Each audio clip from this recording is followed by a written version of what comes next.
ओम श्रीभ्यो नमः हरिः ओम। शुक्लांबरधरं विष्णुं शशिवर्णं चतुर्भुजं प्रसन्नवदनं ध्यायेत् सर्वविघ्नोपशान्तये।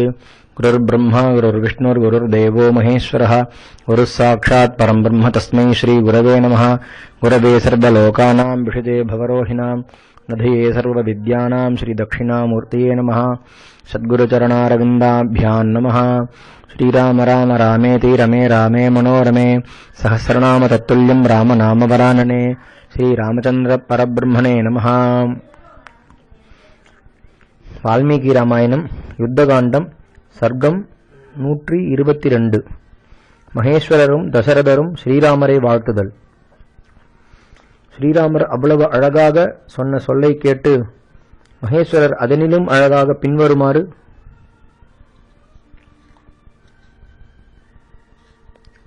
சொல்லலுற்றார். தாமரை இதழுக்கொப்பான கண்கள் அமைந்தவரே, நீண்ட கைகள் உள்ளவரே, விசாலமான மார்புள்ளவரே, பகைவரை தவிக்கச் செய்பவரே, ஆயுதங்களை ஏந்தியவர்களுக்குள் உத்தமரே, இவ்விதமாக தாங்கள் ராவணனை வதை செய்தது வெகு ஆச்சரியமான காரியம். ராமரே, இவ்வுலகத்தை முற்றிலும் மூடியிருந்த ராவண பயம் என்னும் பேருருளை தாங்கள் தெய்வாதீனமாக போரில் அகற்றினீர்கள். மிக்க திறனுள்ளவரே, இனிமேல் தாங்கள் வெகு பரிதாபமான நிலையில் இருக்கும் பரதருக்கும் புகழ்பெற்ற கௌசல்யைக்கும் தேற்றரவு கூறி கைகேயிக்கும் லக்ஷ்மணனுடைய தாயாகிய சுமித்திரையையும் கண்டு அயோத்தியில் அரசாட்சியை கைக்கொண்டு அந்நகரத்திலுள்ள நண்பர்களை கழிப்பித்து இக்ஷ்வாகு வம்சத்தை நிலைநிறுத்தி அஸ்வமேத யாகம் செய்து முடித்து ஒருவராலும் அடையக்கூடாத பெரும் புகழை பெற்று அந்தணர்களுக்கு பல வகையான பொருள்களை தானம் செய்து அதன் பிறகு திவ்ய லோகத்திற்கு போக வேண்டும். தங்களை பெற்றதினால் நற்கதியை அடைந்து இந்திரலோகத்திற்கு சென்றவரும் இந்த மனித உலகத்தில் தங்களுக்கு தந்தையாக இருந்து புகழ் பெற்றவருமான தசரத மகாராஜர் விமானத்திலேறி இதோ வந்திருக்கிறார். தம்பியாகிய லக்ஷ்மணருடன் அவரை தாங்கள் நமஸ்கரியுங்கள் என்றார். மகாதேவர் சொன்ன சொல்லை கேட்டு ஸ்ரீராமரும் லக்ஷ்மணருடன் விமானத்தின் மேலிருந்த தமது தந்தைக்கு நமஸ்காரம் செய்தார். உடனே ஸ்ரீராமரும் லக்ஷ்மணரும் ஒப்பற்ற காந்தியால் விளங்கிக் கொண்டு மாசற்ற ஆடை அணிந்து விளங்கும் தந்தையை பார்த்தார்கள்.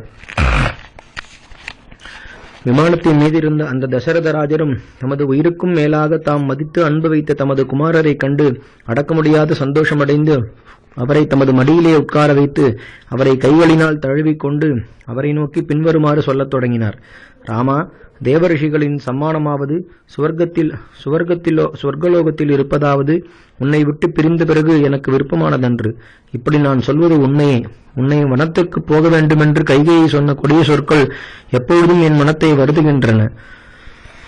இன்று லக்ஷ்மணனுடன் நீ க்ஷேமமாக இருப்பதைக் கண்டு உன்னை ஆலிங்கனம் செய்த பின்புதான் சூரிய பகவான் பணியை விட்டு நீங்குவது போல் நான் துக்கத்திலிருந்து நீங்கினேன்.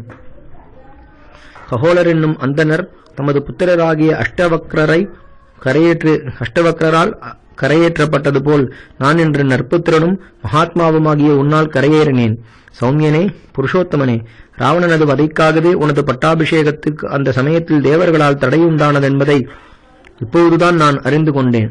ராமா, சத்ருவை நாசம் செய்பவனே, நீ வனவாசத்தை முடித்துக்கொண்டு வீட்டுக்கு திரும்பினதும் உன்னை பார்ப்பதனால் கௌசல்யை பேர் பெற்றவளாவாள்.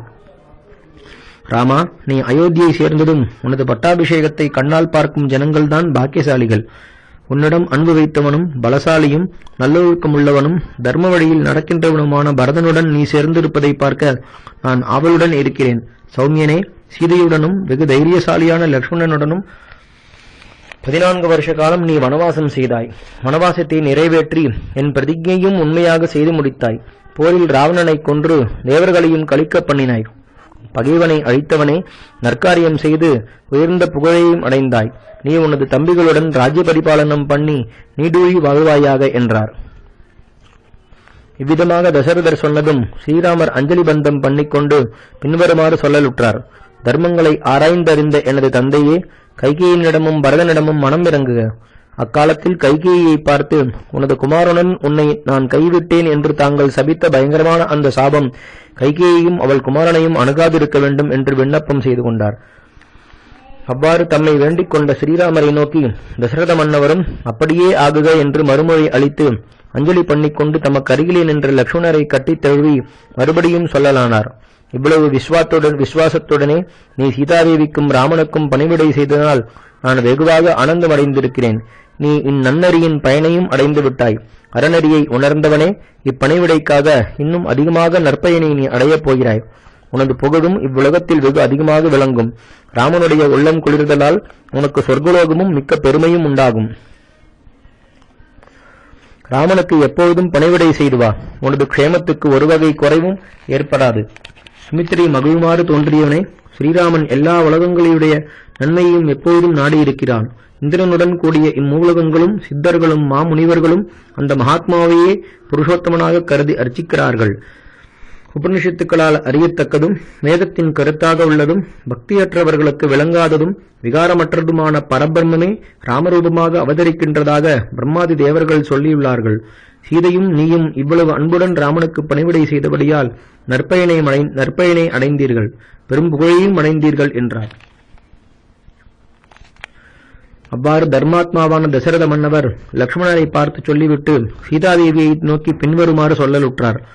வைதேகி, ராமன் உன்னை முதலில் ஒத்துக்கொள்ளாமல் இருந்ததான் என்று நீ அவனிடம் சிறிதும் வருத்தமடைய வேண்டாம். ராமன் உனது நன்மையை கருதியே உன்னை பரிசுத்தமுள்ளவளென்று இவ்வாறு காட்டினான். நீ உனது புருஷனுக்கு பணிவிடை செய்ய வேண்டும் என்பது நான் உனக்கு சொல்ல வேண்டுமா? எனது கடமை என்று நான் சொல்லுகின்றேன். இவன்தான் உனக்கு சிறந்த தெய்வம் என்றார். தமது 2 குமாரர்களையும் மருமகளையும் பார்த்த தசரதராஜர் இவ்விதமாக அவர்களுக்கு தாம் சொல்ல வேண்டியதை சொல்லிவிட்டு தமது ஒப்பற்ற காந்தியால் விளங்கிக் கொண்டு இந்திரலோகத்திற்கு மீண்டும் சென்றார். வால்மீகி ராமாயணம் யுத்தகாண்டம் சர்க்கம் 123. இந்திர பகவான் ராமருக்கு வரம் கொடுத்தல். தசரத மன்னவர் புறப்பட்டு போனதும் மகேந்திர பகவான் அஞ்சலி பண்ணிக்கொண்டு ஸ்ரீராமரை பார்த்து மிக்க அன்புடனே பின்வருமாறு சொல்லலானார். பகைவரை தவிக்கச் செய்பவரே, ராமரே, உத்தம புருஷரே, தங்களுடைய தரிசனமானது வீண் போகாமல் ராவணனுடைய வதையால் எங்கள் விஷயம் பயனுள்ளதாக ஆயிற்று. அதனால் நாங்கள் மகிழ்ச்சி கொண்டுள்ளோம். தாங்கள் எதை விரும்புகின்றீர்களோ அதை வெளியிடுங்கள் என்றார். மகேந்திரன் இப்படி சொன்னதும் ஸ்ரீராமர் லக்ஷ்மணருடனும் சீதாதேவியுடனும் அஞ்சலி பண்ணிக்கொண்டு பின்வருமாறு சொல்லலானார். தேவர்களின் மன்னவரே, பேசுவதில் திறமை பெற்றவரே, என்னிடம் அவ்வளவு மிக்க அன்பு தங்களுக்கு பொங்கியிருக்கும் பட்சத்தில் நான் கேட்டுக்கொள்கின்றபடி அவசியம் தாங்கள் செய்ய வேண்டும். எந்த வானரர்கள் என் நிமித்தமாக போர் செய்து தங்கள் உயிர்களை இழந்து யமன் மாளிகைக்குச் சென்றார்களோ அவர்கள் எல்லோருமே மறுபடியும் உயிர் பெற்று எழுந்திருக்கட்டும். என் பொருட்டு எந்த வானரர்கள் தங்கள் மனைவிகளை விட்டும் தங்கள் குழந்தைகளை விட்டும் பிரிந்து வந்து எனது விருப்பத்தின் பொருட்டு தம் உயிரையும் ஒரு பொருட்டாக கருதாமல் இருந்தார்களோ அந்த வானரர்கள் மறுபடியும் தங்கள் மனைவி மக்களுடன் சேருமாறு கருணை கூற வேண்டும். இதுதான் நான் கேட்டுக்கொள்ளும் வரம். பகைவரின் பெருமையை ஒழிப்பவரே, என்னை சேர்ந்த கொண்டை முசுக்களையும் ரிக்ஷர்களையும் ஒருவித நோயும் இல்லாமலும் ஒருவித ரணமும் இல்லாமலும் வல்லமையும் பலமும் குன்றாமலும் பார்க்க நான் வேண்டுகிறேன். அன்றியும் இவ்வானரர்கள் எவ்விடத்தில் சஞ்சரித்த போதிலும் அவ்விடத்தில் காலமல்லாத காலத்திலும் முக்கியமான பழங்களும் கிழங்குகளும் உண்டாக வேண்டும். அவ்விடத்தில் நதிகளும் தெளிந்த நீருடன் பெருக வேண்டும் என்றார். மகாத்மாவாகிய அந்த ஸ்ரீராமர் அவ்வாறு சொன்னதை மகேந்திர பகவான் கேட்டு தனது அன்பை வழிகாட்டுகின்ற சொற்களை பின்வருமாறு சொல்லலுற்றார். ரகுநந்தனரே, இளையவரே, தாங்கள் இப்பொழுது கேட்டது பெருவரம்.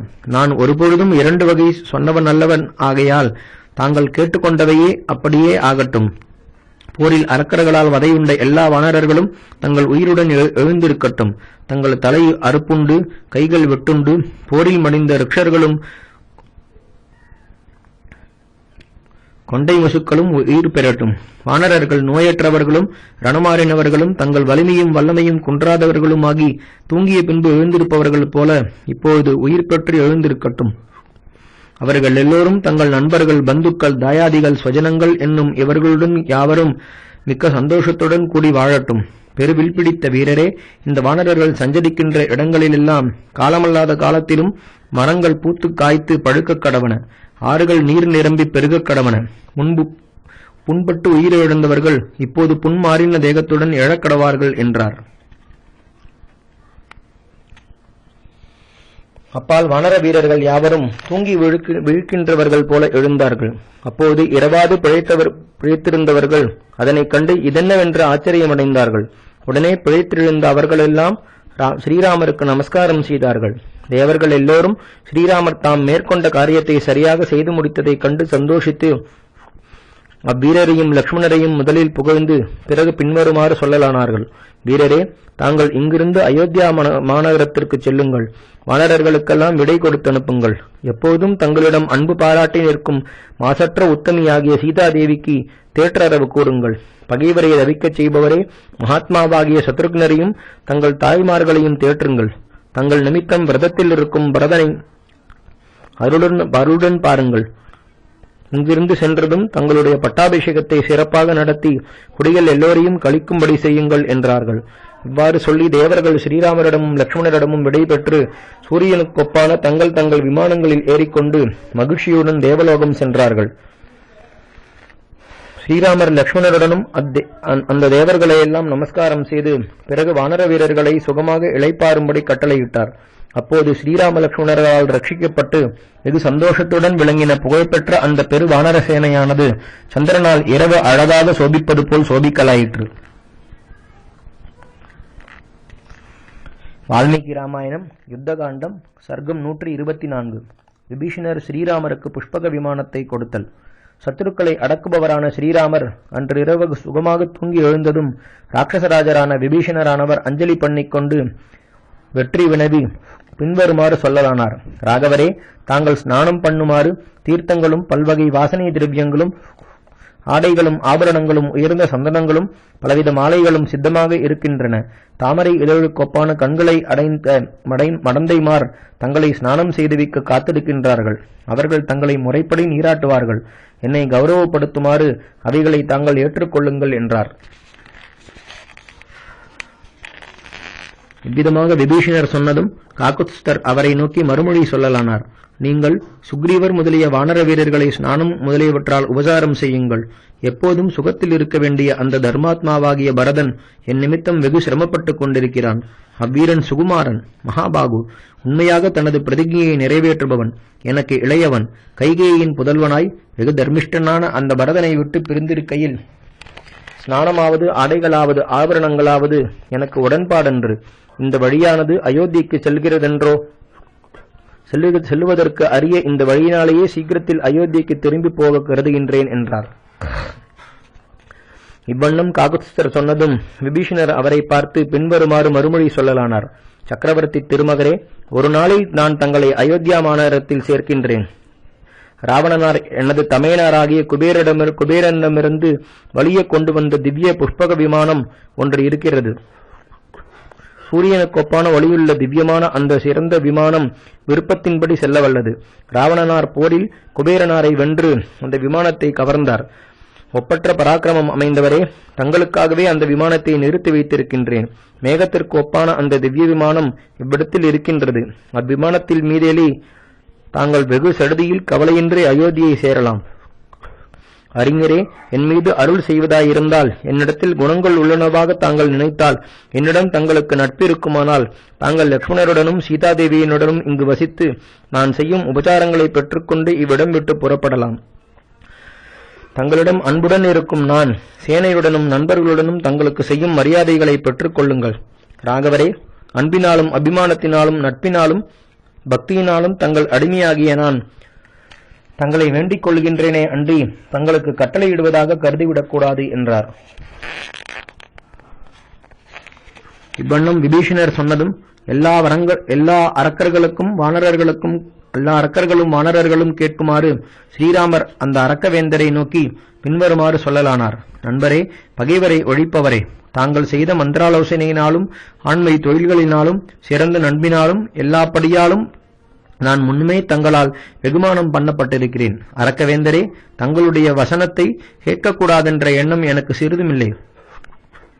ஆனால் எனது மனம் எனது தம்பி பரதனை பார்க்க ஆவல் கொண்டு விட்டது. என்னை சித்திரக்கூட மலையிலிருந்து திருப்பி அழைத்து போக அவன் அங்கு வந்தான் என்றோ?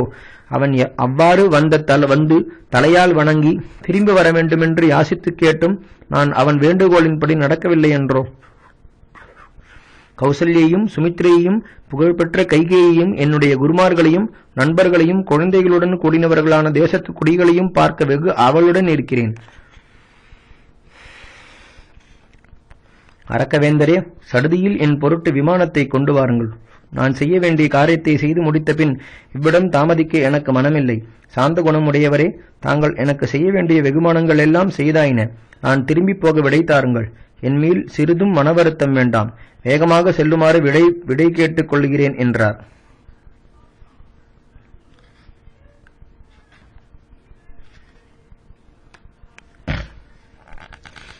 ஸ்ரீராமர் அவ்விதமாக சொன்னதை அரக்கவேந்தராகிய விபீஷணர் கேட்டு அந்த விமானத்தையும் சடுதியில் கொண்டு வந்தார். அந்த விமானமோ நன்றாக தங்கம் இழைக்கப்பட்டும் வைடூரிய கற்கள் பதிக்கப்பட்ட மேடைகள் அமைந்தும் பல மண்டபங்கள் நிரம்பியும் எங்கும் வெள்ளி நிறமாக விளங்கியும் வெண்கொடிகளும் பதாதைகளும் அணியப்பெற்றதும் தங்கமயமான உப்பரிகைகளால் சோபித்தும் தங்கத் தாமரை மலர்களால் அலங்கரிக்கப்பட்டும் சதங்கைகள் எங்கும் கட்டப்பெற்றும் முத்துக்களாகிய பலகணிகள் வைக்கப்பட்டும் எல்லா பக்கங்களிலும் மணிகளின் கூட்டங்கள் மனோகரமாக சப்தம் செய்யப்பட்டதும் வெகு அழகாகவும் பிரகாசித்தது. மேருவின் சிகரம் போல் விளங்குமாறு விஸ்வகர்மாவினால் அமைக்கப்பட்டதும் முத்து நிறமாகவும் வெள்ளி நிறமாகவும் விளங்கும் பல மேன் மாளிகைகளை உடையதும் படிக கற்களால் தளம் அழகாக அமைக்கப்பட்டும் விலையுயர்ந்த வெறிப்புகள் விரிக்கப்பட்டும் வைடூரிய கற்களால் பல ஆசனங்கள் பரப்ப பெற்றதும் மிகவும் விலையுயர்ந்தும் உள்ளதும் இடங்களை உடையதும் அழகால் ஒப்பற்றதும் மனோவேகமாக செல்லவல்லதுமான அந்த புஷ்பக விமானம் அங்கு வந்ததாக ஸ்ரீராமருக்கு தெரிவித்து விபீஷணர் அவர் கட்டளையை நோக்கிக் கொண்டு நின்றார். வால்மீகி ராமாயணம் யுத்தகாண்டம் சர்க்கம் 125. யாவரும் புஷ்பக விமானத்தில் ஏறுதல். புஷ்பங்களால் அலங்கரிக்கப்பட்டிருந்த புஷ்பக விமானத்தை அரக்கவேந்தராகிய விபீஷணர் அவ்வாறு சமீபத்தில் கொண்டு வந்து நிறுத்தி கூப்பிய கையராக சிறிது தூரத்தில் நின்று வெகு வணக்கத்துடன், ஸ்ரீராமரே, இன்னும் நான் நடந்து கொள்ள வேண்டியதற்கு கட்டளையிடுங்கள் என்று பரபரப்புடன் கேட்டுக்கொண்டார். அப்போது வெகு காந்தியுடன் விளங்கின ஸ்ரீராமர் தாம் விபீஷணரிடம் வைத்திருந்த அன்பை காட்ட நன்றாக ஆலோசித்து தமது தம்பி லக்ஷ்மணரும் கேட்குமாறு சொல்லலானார். விபீஷணரே, இந்த வானர வீரர்கள் வெகு உற்சாகத்துடனும் வெகு முயற்சியுடனும் நமது காரியத்தை நிறைவேற்றினார்கள். அரக்கவேந்தரே, இதுவரையில் ஒருவராலும் வெல்லப்படாத இலங்கையானது தம் உயிரினிடத்தும் ஆசையில்லாமையால் போரில் பின்னடையாமையாலும் மகிழ்ந்து நின்ற இந்த வானரர்களுடைய உதவியாலல்லவோ வெல்லப்பட்டது. ஆகையால் இவர்களுக்கு பலவித ரத்னங்களையும் பலவித பொருள்களையும் ஆபரணங்களையும் கொடுத்து மரியாதை செய்யுங்கள். இவ்வாறு நம் பொருட்டு முயன்று நமது காரியங்களை நிறைவேற்றின இந்த வானர வீரர்களுக்கெல்லாம் தக்க மரியாதை செய்யுங்கள். இவர்களுக்கு பொருள்களையும் ரத்னங்களையும் கொடுப்பதினால் இவர்கள் செய்த காரியங்களை வீண்பாகாதவைகளாக செய்யுங்கள். மரியாதை செய்யும் வகையை நன்றாக அறிந்தவரே, இவ்வாறு இவ்வீரர்களுக்கு தாங்கள் மரியாதை செய்ததால் இவர்கள் எல்லோரும் உங்களிடத்து வெகு நன்றியுள்ளவர்களாய் இருப்பதுடனும் மிகு மகிழ்ச்சியையும் அடைவார்கள். ஏதேனும் கொடுத்து நண்பர்களை சேர்ப்பவர்களாகவும் தயையுடனும் புகழுடனும் கூடியவர்களாகவும் தங்களை இவர்கள் அறிய வேண்டும். ஆகையால் தான் நான் இவ்வாறு நினைவு மூட்டுகிறேன். பிறரை சந்தோஷப்படுத்துகின்ற ஔதாரியம் முதலிய குணங்கள் இல்லாதவனும் போரில் எதிர்த்து ஹிம்சிப்பவனுமான அரசனை சேனையில் உள்ளவர்கள் அஞ்சினவர்களாய் வெறுத்து விரட்டி விடுகின்றார்கள் என்றார்.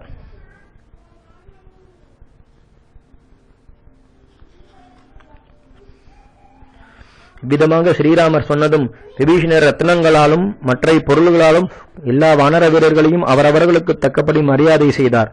அவ்வானர வீரர்கள் எல்லாம் அவ்விதமாக சன்மானிக்கப் பெற்றதை பார்த்தபின் ஸ்ரீராமர் அவ்வுத்தமமான விமானத்தின் மேல் ஏறி சிறிது வெட்கப்பட்டுக் கொண்டிருந்த புகழ்பெற்றவளாகிய சீதாதேவியை தமது மடியின் மேல் வைத்துக் கொண்டார். வெகு வீரராய் வில்லாளியான லக்ஷ்மணரும் அப்போது வில் பிடித்து அவர் பின்னே அவ்விமானத்தில் ஏறினார். அதன் பிறகு அந்த ராமர் விமானத்தில் இருந்தபடியே சுக்ரீவனுக்கும் விபீஷணருக்கும் மற்ற வானரர்களுக்கும் வெகு மரியாதை செய்து அவர்கள் எல்லோரையும் நோக்கி பின்வருமாறு சொல்லலானார். வானர வீரர்களே, நீங்கள் எல்லோரும் உங்களின் நண்பனாகிய எனக்கு செய்ய வேண்டிய உபகாரத்தை நன்று செய்துவிட்டீர்கள். இனிமேல் நீங்கள் எல்லோரும் உங்கள் மனம் போனபடி சஞ்சரிக்க நான் விடை கொடுக்கின்றேன். பகைவரை எரிப்பவரே, தர்மத்திற்கு பயந்து நடுநடுங்கி நடப்பவரே, சுக்ரீவரே, தாங்கள் என்னிடம் வைத்த அன்புக்கும் நட்புக்கும் தக்கபடி வெகு அழகாக நடந்து கொண்டீர்கள். தாங்கள் தங்கள் சேனையால் சூழப்பட்டவர்களாய் சடுதியில் கிஷ்கிந்தை நகரம் போய்ச் சேரலாம். விபீஷணரே, தாங்கள் ராஜ்யமான இவ்விலங்கையிலேயே தாங்கள் சுகமாக வாசம் செய்யுங்கள். தேவர்களெல்லாம் இந்திரனை முன்னிட்டுக் கொண்டு இவ்விடம் வந்து தங்களை எதிர்த்தாலும் அவர்களாலும் கூட தங்களை அசைக்க முடியாது. நான் எனது தந்தையின் ராஜதானியாகிய அயோத்திக்கு போகின்றேன். நீங்கள் எல்லோரும் எனக்கு விடை கொடுத்து அனுப்ப வேண்டும் என்றார். இவ்விதமாக ஸ்ரீராமர் சொன்னதும் மகாபலம் பொருந்தின வானர வீரர்களும் அரக்கர்கள் மன்னவராகிய விபீஷணரும் அஞ்சலி பந்தம் பண்ணிக்கொண்டு பின்வருமாறு சொல்லலானார்கள். நாங்கள் எல்லோருமே அயோத்திக்கு தங்களுடன் கூட வருவதற்கு ஆசை கொண்டிருக்கிறோம். ஆதலால் எங்களையும் தாங்கள் அவ்விடம் உடனே அழைத்து போக வேண்டும். நாங்கள் அவ்விடம் ஒருவருக்கும் ஒருவித பயமும் இல்லாமல் வெகு ஜாகிரதையாக அங்கிருக்கும் வனங்களிலும் நகரங்களிலும் சஞ்சரிப்போம். சக்கரவர்த்தி திருமகனாரே, தங்களுடைய பட்டாபிஷேக மகோத்சவத்தை சேவித்துவிட்டு கௌசல்யை வந்தனம் செய்து விடை பெற்றுக் கொண்டு எங்கள் வீடுகளுக்கு சடுதியில் திரும்பி விடுவோம் என்றார்கள். இவ்வண்ணம் அவ்வானர வீரர்களும் விபீஷணரும் சொல்லவே புகழ்பெற்ற ஸ்ரீராமர் அவர்களை நோக்கி, என் நண்பர்களான உங்களை போன்றவர்களால் சூழப்பட்டு நான் என் நகரத்திற்கு செல்வேனே, ஆனால் நான் மிகவும் இஷ்டமான பொருள் ஒன்றை பெற்றவனாகவே ஆகிவிடுவேன் என்பதற்கு சந்தேகம் உண்டா? அதனால் பட்டணத்தில் புகுந்தபின் எனக்கு மிக மகிழ்ச்சி உண்டாகும். சுக்ரீவரே, எல்லா வானரர்களுடனும் சடுதியில் புஷ்பக விமானத்தில் ஏறுங்கள். விபீஷணரே, தாங்களும் தங்கள் மந்திரிமார்களுடனும் சடுதியில் விமானத்தில் ஏறுங்கள் என்றார்.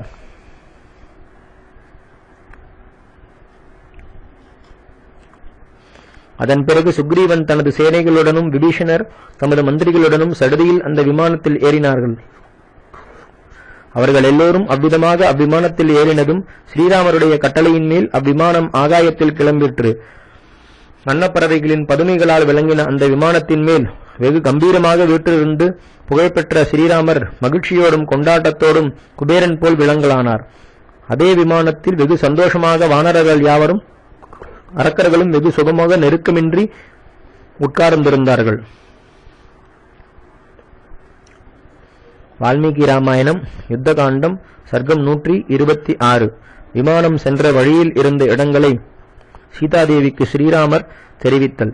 உத்தமமாக விளங்கும் அந்த புஷ்பக விமானமானது ஸ்ரீராமரால் கட்டளையிடப்பட்டு காற்றால் செலுத்தப்படும் பெருமேகம் போல் ஆகாயத்தில் ஓடலாயிற்று. அதில் இருந்தபடியே ஸ்ரீராமர் தம்மை சுற்றி நன்றாக பார்த்து சந்திரனுக்கொப்பான முகத்தையுடைய சீதாதேவியை நோக்கி பின்வருமாறு சொல்லலானார். வைதேகி, அதோ பார், கைலாசமலையின் சிகரம் போல் விளங்கும் திரிகூடமலையின் சிகரத்தில் விஸ்வகர்மாவால் நிர்மாணிக்கப்பட்ட இலங்கை விளங்குகிறது. இதோ மாம்சமும் இரத்தமும் சேராய் குழம்பியிருக்கும் போர்க்களத்தை பார். இவ்விடத்தில்தான் வானரர்களும் ராட்சசர்களும் மிகுதியாக மடிந்தார்கள். விசாலாட்சி, இவ்விடத்தில்தான் பல வரங்களை பெற்று உலகத்தை உபதிரவம் செய்த அரக்கர் தலைவனான ராவணன் உன் நிமித்தம் என்னால் கொல்லப்பட்டு விழுந்து கிடக்கின்றான். இவ்விடத்தில்தான் என்னால் கும்பகர்ணன் கொல்லப்பட்டான். பிரகஸ்தன் நீலனால் கொலையுண்டதும் இவ்விடம்தான். வானர வீரனான ஹனுமான் இவ்விடத்தில்தான் தூம்ராட்சனை கொன்றான். இங்கு மகாத்மாவான சுஷேனன் வித்யுன்மாலியை வதைத்தான்.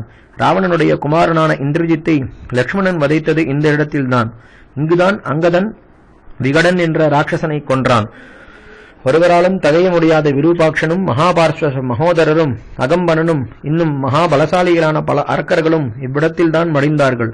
இவ்விடத்தில்தான் தனது சக்கரத்திகள் 1000 பெயர்களால் சூழப்பட்டவளாய் மண்டோதரி என்பவள் ராவணனை குறித்து கண்ணீர் ஆறாக பெருக புலம்பினாள். இனிய முகமுடையாய், இதோ காண்கின்றதே சமுத்திரத்தின் துறைமுகம். இங்குதான் சமுத்திரத்தை தாண்டி அன்றிரவை கழித்தோம். இதோ இந்த சமுத்திரத்தின் இடத்தில் விளங்குகிறதே விசாலாட்சி. ஒருவராலும் எளிதில் கட்ட முடியாத இந்த சேதுவை உன் நிமித்தம் நான் நலனுடைய சகாயத்தால் கட்டினேன். சீதே, வருண பகவானுடைய இருப்பிடமாய் கலக்கமற்றதும் கரையற்றதுமாய் சங்குகளும் முத்துச் சிப்பிகளும் நிரம்பினதான இந்த சமுத்திரம் ஒலிப்பதைப் பார். மைதிலி, இச்சமுத்திரத்தின் நடுவில் சமுத்திரத்தையே பிளந்து கொண்டு ஹிரண்யநாபம் என்னும் பொன்மலை ஹனுமான் இளைப்பாரி போவதற்காக வெளிவந்தது பார். இதோ இந்த சேதுவின் நடுவில் இருப்பது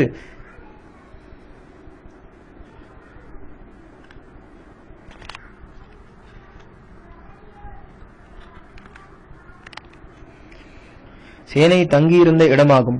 இதோ தெரிகின்றதே இப்பெரும் சமுத்திரத்தின் மேல் சேதுவின் ஆரம்பம். இங்குதான் இது சேதுபந்தம் என்று வழங்கப்பெற்று மூவுலகத்தாரும் வழங்கத்தக்க இடமாகும். இது எவ்வகை தீவினையையும் போக்கவல்ல வெகு பரிசுத்தமான இடம். இவ்விடத்தில்தான் நான் இலங்கைக்கு வரும் முன்பாகவே வருண பகவானை ஆராதித்து அவருடைய திருவருளை பெற்றேன். இவ்விடத்தில்தான் அரக்கர்களின் மன்னவராகிய விபீஷணர் என்னிடம் வந்து சேர்ந்தார். சீதே, இதோ அழகாக காடுகள் அமைந்து காணப்படுகிறதே, இதுதான் கிஷ்கிந்தை. இதுதான் சுக்ரீவனுடைய அழகான பட்டணம். இவ்விடத்தில்தான் நான் வாலியை கொன்றேன் என்றார். பிறகு வாலி முன்பு ஆண்டு வந்து நகரமாகிய கிஷ்கிந்தையை கண்டதும் சீதாதேவி வெகு அன்புடன் அச்சத்துடனும் ஸ்ரீராமரை பார்த்து, வேந்தரே, குற்றமற்றவரே, தாரை முதலான சுக்ரீவனுடைய மனைவிமார்களோடும் இன்னும் மற்ற வானர வீரர்களுடைய மனைவிகளோடும் கூட நான் நமது ராஜதானிய அயோத்திக்கு போக விரும்புகிறேன் என்று வணக்கமாக கூறினாள். ஸ்ரீராமரும் அப்படியே ஆகட்டும் என்று சொல்லி தமது விமானத்தை கிஷ்கிந்தையில் நிறுத்தி சுக்ரீவனை பார்த்து பின்வருமாறு சொல்லலானார். வானர சிங்கமே, வானர வீரர்கள் யாவரும் தமது மனைவிமார்கள் சீதையுடன் வர அயோத்திக்கு வர வேண்டும் என்று சொல்லுங்கள். மகாபலசாலியே, அப்படியே தாங்களும் தங்களுடைய மனைவிமார்களை சடுதியில் அழைத்து வாருங்கள். எல்லோருடனும் நாம் அயோத்திக்கு ஏகுவோம் என்றார். ஒப்பற்ற காந்தியால் விளங்கும் ஸ்ரீராமர் இவ்வாறு சொன்னதும் புகழ்பெற்ற அந்த வானரராஜன் மற்ற வானர வீரர்களுடன் தனது அந்தப்புறத்திற்கு சென்று தாரையை பார்த்து சொல்லலானான். சீதாதேவியை மனம் கலப்பிக்க ஸ்ரீராமர், காதலி, நீ மற்ற வானர வீரர்களுடன் மனைவியருடனும் அயோத்திக்கு வருமாறு கட்டளையிட்டிருக்கிறார். ஆகையால் நீ வானர மகளிர் யாவரையும் விரைவாக அழைத்து வா. இங்கு நின்றும் சென்று அயோத்தியையும் தசரத மன்னவரது எல்லா மனைவிமாரையும் பார்த்து வருவோம் என்றான்.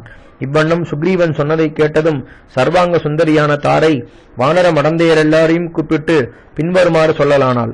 இப்போது நீங்கள் யாவரும் எல்லா வானரர்களுடனும் கூட அயோத்திக்கு வருமாறு சுக்ரீவர் கட்டளை கொடுத்திருக்கின்றார். அயோத்தியையும் ஸ்ரீராமர் தனது மந்திரிமார்களுடனும் கொடிகளுடனும் அந்நகரத்தில் பிரவேசிக்கும் காட்சியையும் தசரத மன்னவருடைய மனைவிமாரின் பாக்கியத்தையும் கண்டு களிக்க வேண்டுமென்று எனக்கும் ஓர் எண்ணம் இருக்கின்றது என்றாள்.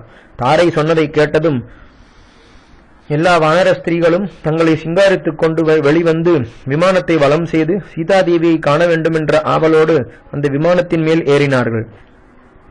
அவர்களுடன் அவ்விமானம் மறுபடியும் ஆகாயத்தில் எழுந்து செல்ல ஸ்ரீராமர் ரிஷிமுக பர்வதத்தின் அருகில் சீதாதேவியை பார்த்து பின்வருமாறு சொல்லலானார். அதோ மின்னல் கொடியுடன் மேகம் போல் பல வகை தாது பொருள்களால் விளங்கிக் கொண்டு ஒரு பெருமலை காண்கின்றதே சீதே, அதுதான் ரிஷிமுக பர்வதம். அவ்விடத்திலேதான் நான் வானரவேந்தனான சுக்ரீவனுடன் நட்பு செய்து கொண்டேன். வாலியை கொல்வதாக சுக்ரீவனிடம் பிரதிஜையும் செய்தேன். பம்பாசரம் என்பது இதோ காணப்படுகிறது. தாமரை மலர் நிரம்பி அழகான சோலைகளை கொண்டு விளங்கும் இந்த பம்பை கரையில்தான் உன்னை விட்டு பிரிந்த துக்கத் துயரத்தினால் நான் மிக புலம்பினேன். இந்த பம்பையின் கரையில்தான் அறத்தை வலுவாது நடத்துபவளான சபரியை நான் கண்டேன். ஒவ்வொரு கையும் ஒரு யோஜனை நீளமுடையதாக பெற்றிருந்த கபந்தனை நான் வதைத்தது இந்த இடம். அதோ ஜனஸ்தானத்தில் பெரும் மரம் ஒன்று காணப்படுகின்றது பார். அவ்விடத்தில்தான் கட்டழகியே, உன் நிமித்தம் கொடிய அந்த ராவணனுக்கும் மகாத்மாவாக்கிய ஜடாயுக்கும் பெரும் போர் நடந்தது.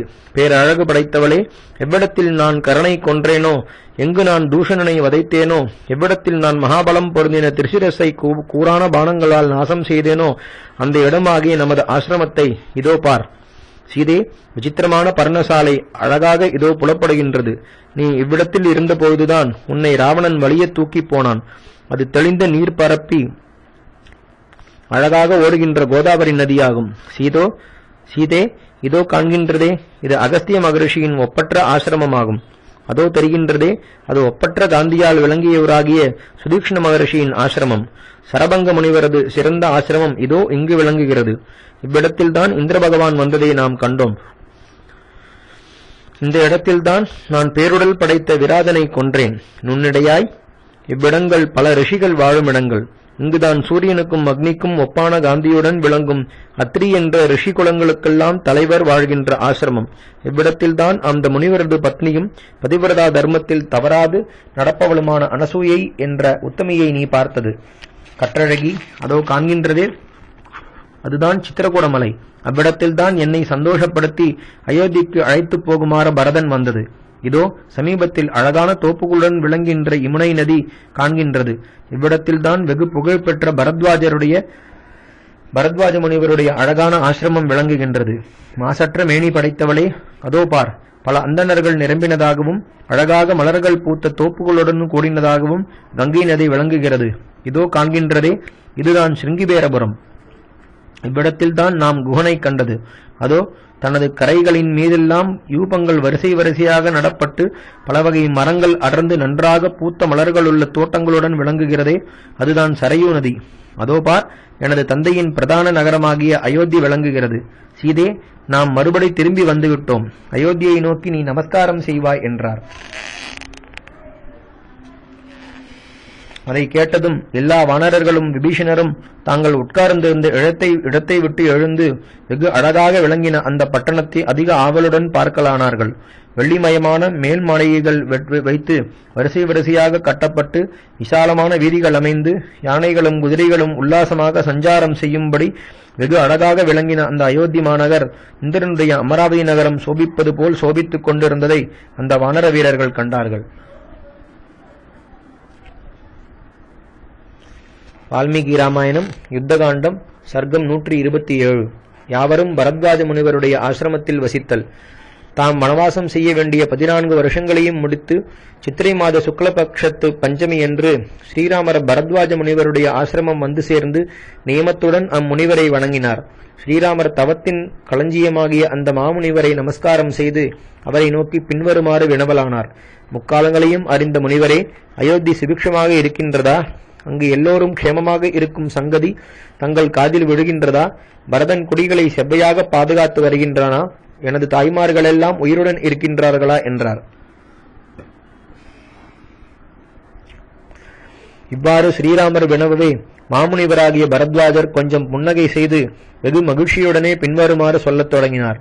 பரதர் தமது மேனி அழுக்கடைந்தவராய் தலைமயிரை சடையாக்கி தங்கள் பாதக் குரடுகளையே எப்போதும் தமக்கு முன்பாக வைத்துக் கொண்டு ராஜ்ய பரிபாலனம் பண்ணுபவராய் தங்கள் வரவையே எப்பொழுதும் எதிர்பார்த்து கொண்டிருக்கிறார்.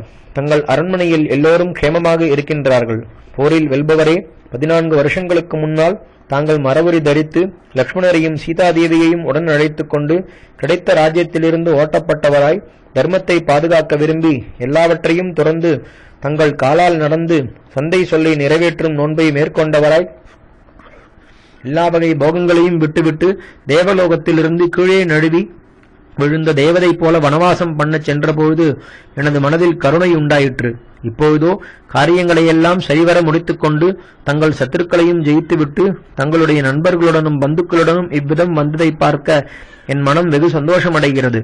ராகவரே, தாங்கள் பட்ட துக்கங்களும் சௌக்கியங்களும் எனக்கு நன்றாக தெரியும். தாங்கள் ஜனஸ்தானத்தில் அரக்கர்களை மிகுதியாக அழித்ததும் மாமுனிவர்கள் எல்லோரும் காப்பாற்ற வேண்டுமென்று தங்களை கேட்டுக்கொண்டபடி தாங்கள் அவர்களை பாதுகாத்து வருகையில் தங்கள் மாசற்ற மனைவியை ராவணன் தூக்கிச் சென்றதும் அவ்வாறு சீதையை ராவணன் கவர்ந்து செல்வதற்கு முன்னமே மாரீச்சன் வந்து தோன்றினதும் கபந்தனை தாங்கள் கண்டதும் தாங்கள் பம்பாசரசின் வழியாகச் சென்றதும் சுக்ரீவனுடன் தாங்கள் நட்பு செய்து கொண்டதும் வாலியை தாங்கள் வதைத்ததும் சீதையை தேடினதும் ஹனுமான் செய்த பற்பல ஆச்சரியமான காரியங்களும் சீதையின் இருக்குமிடத்தை அறிந்து கொண்ட பிறகு நலன் சகாயத்தால் சேது கட்டப்பட்டதும் வானர வீரர்கள் வெகு சந்தோஷத்துடன் லங்கையை கொளுத்தினதும் தேவர்களுக்கு ஒரு முள்போல் இருந்த ராவணனை குமாரர்களுடனும் மற்ற பந்துக்களுடனும் மந்திரிகளுடனும் சைன்ய வாகனங்களுடனும் தாங்கள் போரில் நாசம் பண்ணினதும் தேவர்கள் தங்களை கண்டு தங்களுக்கு வரமளித்ததும் ஆகிய இவைகளை எல்லாவற்றையும் எனது தவத்தின் பலத்தினால் நான் நன்றாக அறிந்து கொண்டிருக்கின்றேன். ஆயுதம் ஏந்தியவர்களில் சிறந்தவரே, நானும் தங்களுக்கு வரமளிக்கின்றேன். இப்பொழுது நான் கொடுக்கும் அர்க்கியத்தை அங்கீகரியுங்கள். நாளைய தினம் தாங்கள் அயோத்திக்கு போகலாம் என்று கூறினார். புத்திமானான சக்கரவர்த்தி திருமகனார் அம்முனிவர் அவ்வாறு சொன்னதை தமது தலையால் ஏற்றுக்கொண்டு அப்படியே ஆகட்டும் என்று சொல்லி பிறகு அம்மகாமுனிவரிடம் வரம் கேட்கலானார். முக்காலங்களையும் அறிந்த மாமுனிவரே, நான் அயோத்தி போகும் வழிகளிலெல்லாம் காலமல்லாத காலத்திலும் மரங்கள் யாவும் நன்றாக காய்த்து பழுத்து மிக்க தேனை சொரிபவனவாய் விளங்க வேண்டும். பல வகையான மிக்க அப்பழங்கள் யாவும் அமுதத்திற்கு ஒப்பான சுவையுள்ளதாக இருக்க வேண்டும் என்று கேட்டுக்கொண்டார். முனிவர் அப்படியே என்று வாக்களிக்க அவ்விடத்தில் எல்லா பக்கங்களிலும் இருந்த மரங்கள் யாவும் தேவலோகத்து மரங்களைப் போல் மாறிவிட்டன. காய்க்காத மரங்கள் பழுங்களுடன் கூடினவைகளாகவும் பூக்காத மரங்கள் பூக்கொத்துக்கள் நிரம்பினவைகளாகவும் பட்டுப்போன மரங்கள் தளிர்த்த மரங்களாகவும் மரங்கள் யாவும் தேனை பெருக விடுகின்றவைகளாகவும் விளங்கின. அந்த ஆசிரமத்தை சுற்றி 3 யோஜனை தூரம் எல்லா பக்கங்களிலும் எல்லா மரங்களும் அவ்வாறே மாறிவிட்டன. அப்பால் எல்லா வானர வீரர்களும் வெகு சந்தோஷத்துடனும் அவ்வாறே மிகுதியாகவும் ருச்சியாகவும் உண்டான அக்கனிகளை ஆயிரக்கணக்காக பறித்து ஆனந்தத்துடன் புஜித்து சொர்க்கத்தை அடைந்தவர்கள் போர் கழிக்கலானார்கள்.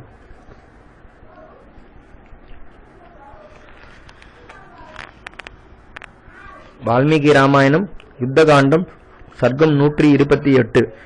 ஸ்ரீராமர் தனது வருகையை உணர்த்த பரதரிடம் அனுமானை அனுப்புதல். ஸ்ரீராமர் விமானத்தில் இருந்தபடி அயோத்தியா மாநகரத்தை பற்றி சிந்தித்து வானர சிரேஷ்டனான ஹனுமனை பார்த்து சொல்லலானார். நீ அயோத்தி சென்று அரண்மனையில் எல்லோரும் சௌக்கியமா என்பதை அறிந்து சிருங்கிபேரபுரம் சென்று வேடர்களின் மன்னவனான குகனிடம் நான் சொன்னதாக எனது க்ஷேமத்தை தெரிவி. அவன் ஒருவகை தீங்குமில்லாமல் சௌக்கியமாக நான் திரும்பி வந்ததை கேட்டதும் வெகு சந்தோஷம் அடைவான். அவன் எனது உயிர் போன்ற நண்பன். வேடர்களின் மன்னவனான அந்த குகன் அயோத்திக்கு போக வேண்டிய வழியை காண்பித்து அவ்விடம் பரதன் க்ஷேமமாக இருக்கும் சமாச்சாரத்தையும் சொல்லுவான். பரதனிடம் க்ஷேம சமாச்சாரத்தை நான் சொன்னதாகச் சொல். நான் என் காரியத்தை சரியாக முடித்துக்கொண்டு லக்ஷ்மணனுடனும் சீதையுடனும் திரும்பி வருவதும், வலியவனான ராவணன் சீதையை கவர்ந்து போனதும், சுக்ரீவனிடம் நான் நட்பு செய்து கொண்டதும், வாலியை போரில் வதைத்ததும், சீதையை தேடினதும், நீ பெருங்கடலை தாண்டி சீதையை கண்டதும், அதன் பிறகு வானரசேனையுடனும் நான் சமுத்திரம் வந்து சேர்ந்ததும், சமுத்திரத்தை கண்டதும், சேதுவை கட்டி இலங்கை சென்று ராவணனை வதைத்ததும், மகேந்திரன், பிரம்மா, வருணன் என்னும் இவர்கள் நமக்கு வரம் கொடுத்ததும், மகாதேவருடைய அருளால் எமது தந்தையான தசரதை நாம் கண்டதும், நாம் திரும்பி வந்ததும் ஆகிய இவைகள் எல்லாவற்றையும் எனது நண்பனே நீ பரதனிடம் தெரிவி. நாம் இப்போது அரக்கவேந்தராகிய விபீஷணருடனும் எல்லா வானர வீரர்களுடனும் வந்திருக்கிறோம் என்பதையும் சொல்லுக. இச்செய்தியை கேட்டு பரதனுடைய முகக்குறி இன்னவாறு இருக்கின்றதென்பதையும், அவன் என்னிடம் என்ன கருத்துடன் இருக்கிறான் என்பதையும் நீ அவனது முகக்குறிகளால் அறிந்து கொள்ள வேண்டும். ராமன் தனது சத்துருக்களையெல்லாம் வென்று ஒப்பற்ற புகழ் பெற்று தான் ஆரம்பித்த எல்லா காரியங்களையும் சரிவர நிறைவேற்றிய பிறகு தனது நண்பர்களுடனும் தனது பெருஞ்சேனையுடனும் வருகின்றான் என்ற சமாச்சாரத்தை பரதனிடம் நீ சொல்லும்போது அவனுடைய முகக்குறியாலும் அவனது பார்வைகளாலும் அவனது பேச்சாலும் அவன் நம்மிடம் கொண்டிருக்கும் கருத்து முழுவையும் தெரிந்து கொள்ளலாம். எல்லா வகை இன்பங்களும் நிரம்பிய யானை, குதிரை, தேர் இவைகள் அடங்கின சேனையுள்ளதாய் வம்ச பரம்பரையாய் வந்திருக்கும் ராஜ்யத்தில் யாருக்குத்தான் ஆசை இருக்காது? பரதனுக்கு ராஜ்யத்தில் ஆசை இருக்கும் பட்சத்தில் அவனே இவ்வுலகம் முழுவதையும் ஆளட்டும். ஆகையால் வானர வீரனே, அவனது எண்ணத்தை அறிந்து அவனது ஏற்பாடுகளையும் தெரிந்து கொண்டு யாங்கள் அயோத்தியைக்கு சமீபத்தில் வருவதற்கு முன்னவே நீ என்னிடம் வந்து தெரிவிக்க வேண்டும் என்றார். இவ்விதமாக ஸ்ரீராமர் கட்டளையிட்டதும் வாயு பகவானது குமாரனாகிய அனுமான் மனித ரூபம் கொண்டு வெகு வேகமாக அயோத்தியைக்குச் சென்றான்.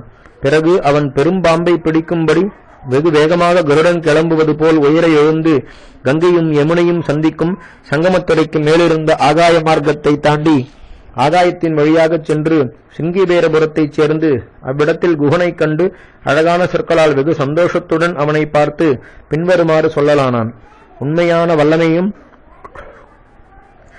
உண்மையும் உறுதியாக கொண்டவராய் தங்களது நண்பராயிருக்கும் ஸ்ரீராமர் லக்ஷ்மணருடனும் சீதையுடனும் சௌக்கியமாயிருப்பதாக தங்களிடம் தெரிவிக்கச் சொன்னார். ஸ்ரீராமர் இன்று பஞ்சமி இரவு பரத்வாஜ முனிவரின் வேண்டுகோளின்படி அவரது ஆசிரமத்தில் தங்கிவிட்டு அவரிடத்தில் விடை பெற்று நாளை காலையில் புறப்பட்டு வருகின்றவரை காண்பீர் என்றான். இவ்வாறு மகாபலம் பொருந்தின ஹனுமான் குகனிடம் சொல்லிவிட்டு மகிழ்ச்சியால் மயிர்கூச்செறிய வழியிலுள்ள காடு, மலை, நதிகளின் அழகை பற்றி எண்ணாமல் வெகு வேகமாக ஆகாய மார்க்கமாக சென்றான். பரசுராம தீர்த்தம், வாலுகினி நதி, கோமதி என்ற இவைகளையெல்லாம் ஆகாயத்திலிருந்தபடியே பார்த்து கொண்டு சால விருட்சங்கள் நிரம்பின காடுகள், பல்லாயிரம் குடிகள் க்ஷேமமாகவும் வாழும் காடுகள் இவைகளையும் கண்ணுற்றுக் கொண்டே அவ்வானர வீரன் வெகு வேகமாக வெகு தூரம் சென்று அந்தி கிராமத்திற்கு அருகில் பல மரங்கள் அடர்ந்து விளங்கும் தோட்டமொன்றைச் சார்ந்தான். அத்தோட்டத்திலோ தேவேந்திரனுடைய தோட்டமாகிய நந்தவனத்தில் இருப்பது போல் நற்புதர்வுகளை பெற்ற உத்தமிகளும் பெரியவர்களும் சிறியவர்களும் சந்தோஷமாக சஞ்சரிப்பதை ஹனுமான் கண்டான். அத்தோட்டம் அயோத்தியிலிருந்து ஒரு குரோச தூரத்தில் இருந்தது.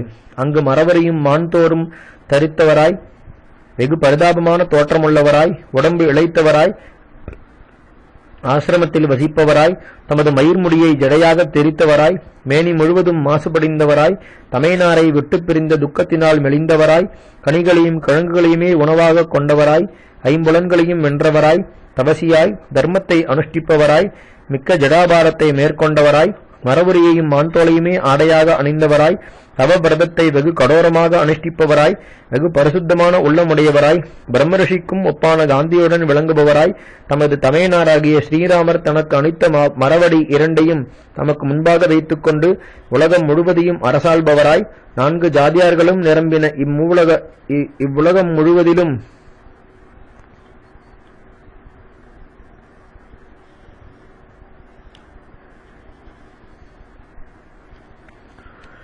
ஒருவகை அச்சமும் உண்டாகாமல் பாதுகாப்பவராய், காஷாய வஸ்திரம் உடுத்தவர்களான அமைச்சர்களாலும் ஆச்சாரசீலர்களான புரோகிதர்களாலும் சூழப்பட்டவராய், கவசமணிந்த சேனை தலைவர்களால் சூழப்பட்டவராய் ஸ்ரீ பரதர் அந்த ஆசிரமத்தில் வசித்துக் கொண்டிருப்பதை ஹனுமான் கண்டான்.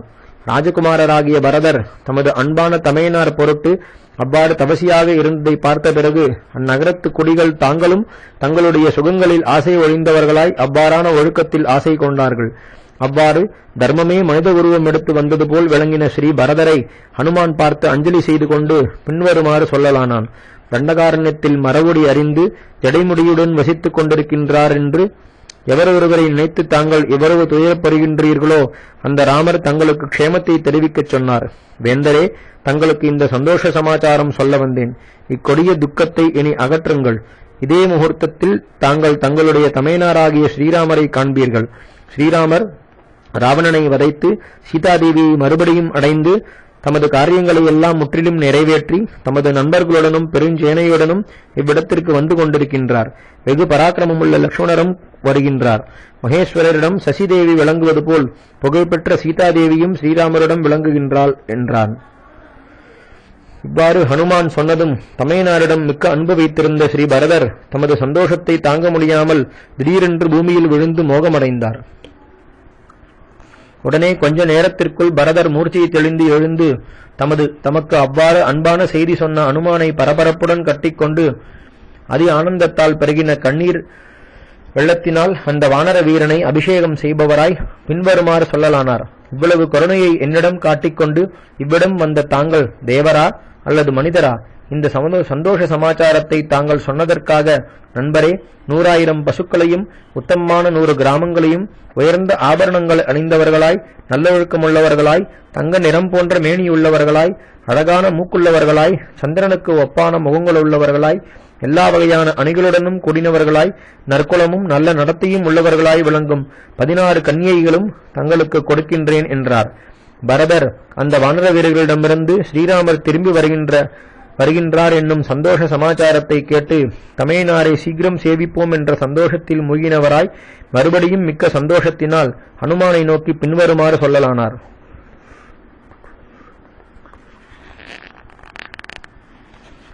வால்மீகி ராமாயணம் யுத்தகாண்டம் சர்க்கம் 129. ஸ்ரீராமருடைய வனவாச சரித்திரத்தை சுருக்கமாக ஹனுமான் பரதருக்குச் சொல்லுதல். என்னை ஆள வேண்டிய என்று தமையனார் பெரு வனத்திற்குச் சென்று பல வருஷங்கள் ஆயினவே. அவரை பற்றின அன்பான சமாச்சாரம் என் காதில் இப்போதல்லவா விழுந்து என் அன்பை பெருகச் செய்கிறது. ஒரு மனிதன் உயிருடன் மட்டுமே இருப்பேனேயானால் 100 வருஷத்திற்கு பிறகாவது அவனுக்கு சந்தோஷம் உண்டாகும் என்ற உலகச் சொல் உண்மையென்றே எனக்கு தோன்றுகின்றது. ஹனுமானே, ஸ்ரீராமருக்கும் வானர வீரர்களுக்கும் சேர்த்தியானது இவ்விடத்தில் இன்ன காரணத்திற்காக இப்படி உண்டாயிற்று என்பதை தாங்கள் எனக்கு சொல்ல வேண்டும் என்று ஹனுமானை பரதன் விளம்பினார். ஸ்ரீ பரதர் ஹனுமானை பிரம்பினால் உடைந்ததோ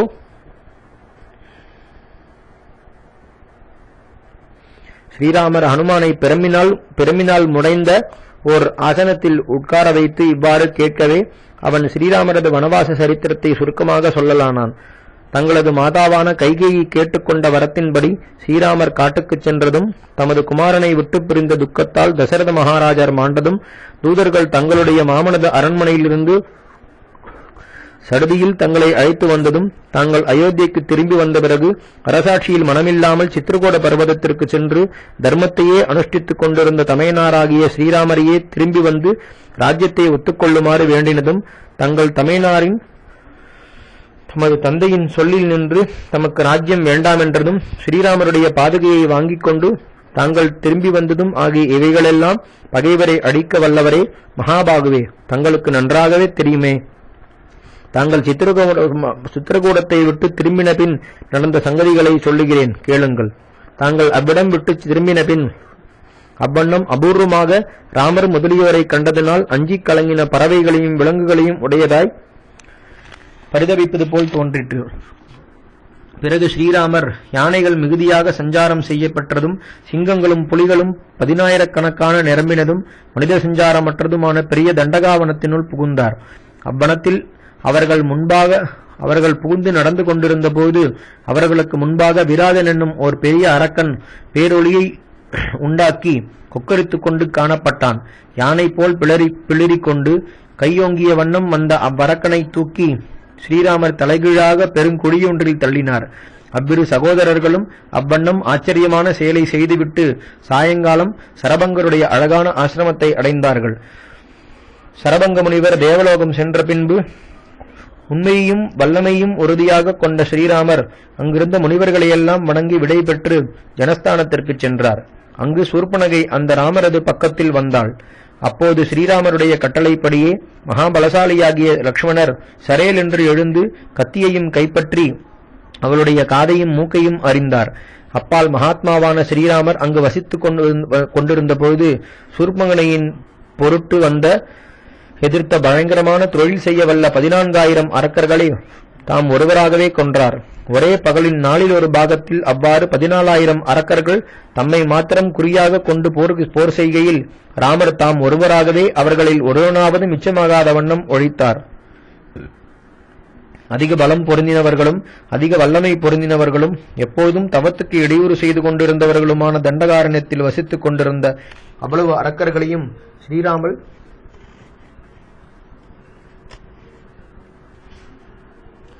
போரில் வதைத்தார். அரக்கர்கள் எல்லோரையும் அவ்வண்ணம் நாசம் பண்ணி கருணையும் போரில் ஸ்ரீராமர் கொன்றார். அதனைக் கண்டு சூர்பனகை வருத்தமடைந்து ராவணனிடம் சென்று முறையிட்டாள். ராவணனை சேர்ந்தவனாகிய மாரீச்சன் இரத்தனமயமான மானாக மாறி சீதாதேவியின் மனத்தை அம்மானிடத்தில் ஆசை வைக்கும்படி செய்தான். அம்மானை கண்டதும் சீதாதேவி ஸ்ரீராமரை நோக்கி, அழகான இம்மான் என் மனதை கவர்கின்றது. இது நமது ஆசிரமத்தில் இருந்தால் நமது ஆசிரமத்திற்கு ஒரு அழகு உண்டாகும். இதனை பிடித்து தாருங்கள் என்றாள். அப்போது ஸ்ரீராமர் தமது கையில் வில்லை எடுத்துக்கொண்டு அந்த மானை பிடிக்குமாறு அதனை துரத்தி கொண்டு சென்றார். அது ஓட்டம் காட்டியதனால் மாயமானென உணர்ந்து அதனை தமது கூரான பாணத்தால் கொன்றார். சாந்தமூர்த்தியே, அவ்வண்ணம் ஸ்ரீராமர் மானை துரத்தி கொண்டு சென்றதும் லக்ஷ்மணரும் அந்த ஆசிரமத்தில் இல்லாமல் இருந்த சமயம் பார்த்து ராவணன் அந்த ஆசிரமத்திற்குள் புகுந்தான். தனது பலத்தால் புதன் என்னும் கிரகம் ரோகிணியை ஆகாயத்தில் பற்றுவது போல் ராவணன் சீதாதேவியை பலாத்காரமாக தூக்கிக் கொண்டு ஓடலானான். அந்த அம்மணியை காப்பாற்ற ஜடாயுஸ் என்பவர் முயன்று ராவணனுடன் போர் புரிந்தார்.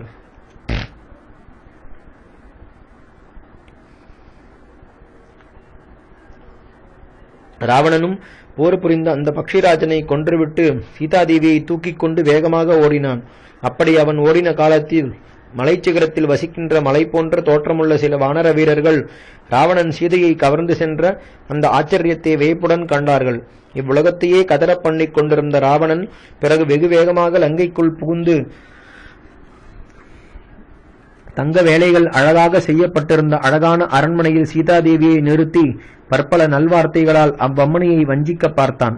ஆனால் அந்த உத்தமி அந்த அரக்க மன்னவனையும் அவனது போகங்களையும் பேச்சுக்களையும் ஒரு செத்தை போல அலட்சியம் செய்ய அவளை அசோகவனத்தில் கொண்டு போய் சிறை வைத்தான். இது நிற்க அப்பெருங்காட்டில் அம்மானை கொன்றுவிட்டு ஸ்ரீராமர் தனது ஆசிரமத்திற்கு திரும்பினாள். வழியில் குற்றுயிராய் கிடந்த ஜடாயுசை கண்டு மனம் வருந்தினார். ராவணனால் வதைக்கப்பட்டவரும் தமது தந்தையின் தோழருமான ஜடாயுவை தகனம் பண்ணி சீதாதேவியை தேடிக்கொண்டு ஸ்ரீராமர் லக்ஷ்மணருடனும் கோதாவரி நதிக்கரையில் மலர்ந்துள்ள பல காடுகளிலும் சஞ்சரிக்கலானார். அவ்வாறு தேடும்பொழுது அவ்வரக்கர்கள் அப்பெருங்காட்டில் கபந்தன் என்ற அரக்கனை கண்டார்கள். பிறகு உண்மையையும் வல்லமையும் உறுதியாக கொண்ட ஸ்ரீராமர் கபந்தன் சொற்படியே ரிஷிமுக பர்வதத்தில் சேர்ந்து சுக்ரீவனுடன் நட்பு செய்து கொண்டார். அவ்விருவருக்கும் ஒருவருடனும் மற்றொருவர் சந்திப்பதற்கு முன்பாகவே அன்பென்பது மனப்பூர்வமாக உண்டாயிற்று. கோபிஷ்டரான வாலி என்ற தமையனாரால் சுக்ரீவர் முன்னமே ராஜ்யத்திலிருந்து அகற்றப்பட்டிருந்தார். ஸ்ரீராமரும் சுக்ரீவரும் ஒருவருடன் மற்றொருவர் பேச பேச அவ்விருவர்களுக்குள் முன்பிருந்த நட்பு பின்னும் வலிமையற்றது. பேருடல் படைத்து வல்லமை பொருந்தியிருந்த வாலியை ஸ்ரீராமர் தனது புஜபலத்தால் வென்று சுக்ரீவரை அந்த ராஜ்யத்தில் ஸ்தாபித்தார். எல்லா வானரர்களுடனும் சுக்ரீவரை அவ்வாறு வானர ராஜ்யத்தில் ஸ்தாபித்ததும் அதற்கு பிரதியுபகாரமாக அந்த சுக்ரீவர் சீதாதேவி இருந்த இடத்தை தேடி கண்டுபிடிக்க ஒத்துக்கொண்டார். அதன் பொருட்டு மகாத்மாவாகிய சுக்ரீவர் 10 கோடி வானர வீரர்களை கூப்பிட்டு எல்லா திசைகளிலும் சீதையை நாடி காணுமாறு அனுப்பினார். அவ்வாறு தேடச் சென்ற போது சிறந்த விந்திய மலையில் அவதி நாள் கழியுமளவும் கழித்துவிட்ட நாங்கள் எல்லோரும் துக்கத்துடனும் வெகு நாட்கள் கழித்தோம். அப்போது ஜடாயுவினுடைய புல்லரசனுடைய தமையனாராகிய சம்பாதி என்பவர் சீதாதேவி ராவணனுடைய மாளிகையில் வசிப்பதாக எங்களுக்கு தெரிவித்தார். துக்கப்பட்டுக் கொண்டிருந்த என் இனத்தார்களுடைய துயரத்தை போக்குமாறு கருதி நான் எனது வல்லமையை கைப்பற்றி 100 யோஜனை தூரம் கடலை தாண்டி லங்கையை சேர்ந்து அங்கு அசோகவனத்தில் தனிமையாய் அடுக்கடைந்து வெண்பட்டாடை அணிந்தவளும் சந்தோஷமற்றவளும் உறுதியான நோன்புள்ளவளுமான சீதாதேவியை கண்டேன். மாசற்ற அவ்வுத்தமையை சந்தித்து எல்லா சங்கதிகளையும் கேட்டு அறிந்து கொண்டு நான் என்னுடன் கொண்டு சென்றிருந்த ராமருடைய மிக்க காந்தியுள்ள ரத்ன மோதிரத்தை அடையாளமாக கொடுத்தேன். ஸ்ரீராமருக்கு காட்டுவதற்காக சூடாமணியை சீதையிடம் வாங்கிக் கொண்டு சென்ற காரியம் முடிந்தபடியால் நான் வேகமாக திரும்பி வந்து சேர்ந்து விலையுயர்ந்த அந்த ஆபரணத்தை மாசற்ற தொழில்கள் புரியும் ஸ்ரீராமரிடம் கொடுத்தேன். சீதாதேவி உயிருடன் இருக்கின்றாள் என்பதை கேட்டதும் ஸ்ரீராமருக்கு பிராணன் போகின்ற நிலையில் இருக்கும் ஒருவனுக்கு அமிர்தத்தை கொடுத்தால் போல் தம் உயிரின் மேல் மீளவும் விருப்பம் வந்தது. பிரளய காலத்தில் எல்லா உலகத்தையும் பஸ்மம் செய்வது போல் தோன்றும் அக்னி போல ஸ்ரீராமர் தனது சத்ருவை வதைப்பதில் முயன்று மனம் வைக்கலானார். பிறகு யாவரும் சமுத்திரத்தைச் சேர நலன் என்னும் வானர வீரன் சேதுவை கட்டி முடித்தான். அந்த சேதுவால் வானர வீரர்கள் அடங்கின பெரும் சேனை எளிதாக அக்கறை சேர்ந்தது. நீலன் பிரகஸ்தனை கொன்றான். ராகவர் கும்பகர்ணனை வதைத்தார். லக்ஷ்மணர் ராவணனது குமாரனை கொன்றார். ஸ்ரீராமரே ராவணனையும் கொன்றார். அதன் பிறகு ஸ்ரீராமர் தேவேந்திரன், யமன், வருணன் இவர்கள் எல்லோரையும் சந்தித்து மகேஸ்வரர், பிரம்மதேவர், தசரதர் இவர்களையும் தரிசித்து இவர்களிடமிருந்து வரங்களை பெற்று பல மகர்ஷிகளையும் தேவரிஷிகளையும் கண்டு அவர்களிடமிருந்தும் பல வரங்களை பெற்றுக்கொண்டார். அவ்வாறு பல வரங்களை பெற்றுக்கொண்டு ஸ்ரீராமர் வெகு சந்தோஷத்துடனே வானர வீரர்களுடன் கூட புஷ்பக விமானத்தில் ஏறி கிஷ்கிந்தை வந்து சேர்ந்தார். ஸ்ரீராமர் அங்கிருந்து புறப்பட்டு கங்கை நதி சேர்ந்து ஸ்ரீ பரத்வாஜ மாமுனிவரிடத்தில் தங்கியிருக்கின்றார். ஒருவகை தடையுமில்லாத அந்த புஷ்பக விமானம் நாளையாகையால் ஒருவகை தடையுமில்லாத புஷ்ய யோகம் நாளையாதலால் அந்த நல்ல நாளில் அவர் இங்கு வருவார். தாங்கள் அவரை சீக்கிரத்தில் காணலாம் என்றான். அவ்வாறு உண்மையாக ஹனுமான் சிறந்த சொற்களை சொல்ல கேட்டு பரதர் ஆனந்தமடைந்து அஞ்சலி பண்ணிக்கொண்டு வெகு நாளாக எதிர்பார்த்து கொண்டிருந்த என் மனோரதம் நிறைவேறிற்று என்று தமது மனதிற்குள் சந்தோஷமான வார்த்தையை வாய்விட்டு சொன்னார். ஸ்ரீ ராமச்சந்திர பரபிரம்மணே நமஹ. ஹரிஹி ஓம்.